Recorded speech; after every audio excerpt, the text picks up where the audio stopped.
ইয়া আমাতাল্লাহ, হে আল্লাহর বান্দি, একটু অপেক্ষা করো, আমি আসছি। তিনি চলে গেলেন মদিনায়, গিয়ে ওই যে রিলিফ দেয় না, রিলিফ ত্রাণ রাষ্ট্রীয় কোষাগার থেকে, সেখান থেকে একটা বড় বস্তা খাদ্য, জব বা গম এই টাইপের নিজের কাঁধে ওঠালেন।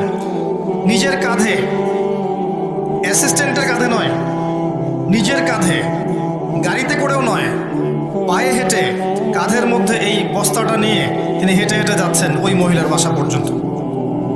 তার পাশে একজন সাহাবী ছিলেন, তার নাম ছিল আসলাম রাদিয়াল্লাহু আনহু। ইনি বলছেন যে ইয়া আমিরুল মুমিনিন আনা আহমিলু, হে আমিরুল মুমিনিন, আমাকে দেন, আমি বহন করছি। তখন ওমর রাদিয়াল্লাহু আনহু বলছেন, হাল আনতা তাহমিলু উযরি ইয়াউমাল কিয়ামা, তুমি কি কিয়ামতের দিন আমার পাপ বহন করবে?